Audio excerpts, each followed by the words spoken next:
Now that's a little Sharon Jones and the Dap Kings asking, where did all the money go? And now that you've input all your staffing and non-personnel expenses, you're probably wondering where all your money is as well. And in particular, are you still under your per pupil allotment? Now you already know that you can go to the top level of your program to view your budget in aggregate. Remember that at the bottom of this sheet, you have the per pupil calculation section where you can quickly view how much you are over or under your allotment on both a per pupil and total expense basis. Now we've also built some summary reports to help you navigate through the budget process. From the reports tab, we're going to go to shared reports and then FY 2014 budget reports. Now right now there are 3 reports for your use. If we think that you need some additional ones, we will build them and add them to this folder. So first we're going to look at the FY 2014 budget by level. This report allows you to see your budget broken down by level, which is by general or grade or department, all on one screen.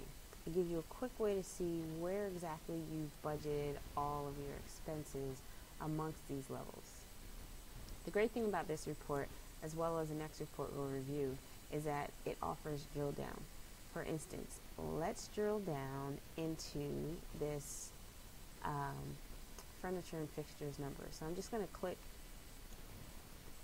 and see that the total 11,700 in furnitures and fixtures for kindergarten is hitting in Q1. If I drill down again, I'll see that 5,000 of that is in July, 6,700 is in August. And remember, we actually inputted this number, and this number was a surprise. So if I drill down even further, I can look at the audit trail, and it tells me who input that number. So let's close this screen.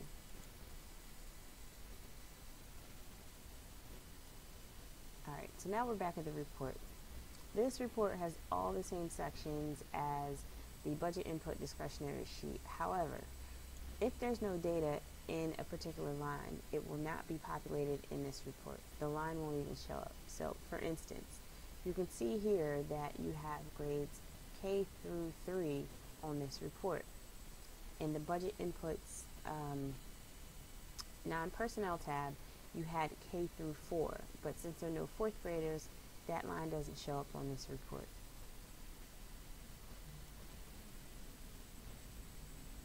Now, another thing you should know about this report is about this column right here, the no assigned level.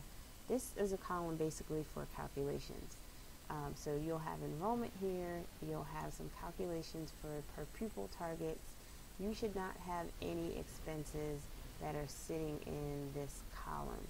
If you have expenses in that column, that means you've put them at the top level of your program, and you need to go back and reallocate them to general grade or department levels.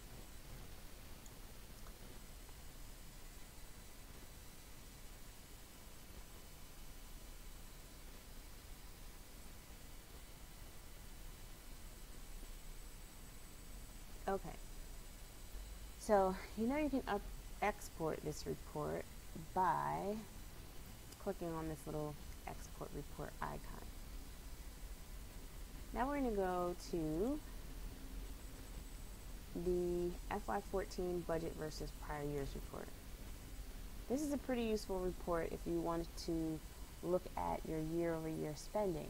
You have your actuals from FY12, you have the budget from FY13, year-to-date actuals, pro forma, and this aggregates the FY14 budget. So you can compare across different time periods to see how your spending is changing or staying the same, whichever it may be.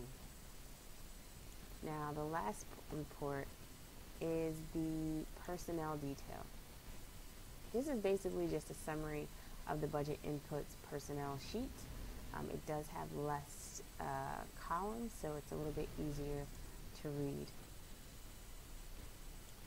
If you do not have access to the personnel summary sheet, you will not actually be able to run this report. It'll come up with an error.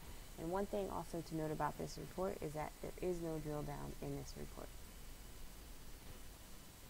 Alright, that's it for reports. We hope you find them helpful in finalizing your budget submissions. I got the pain.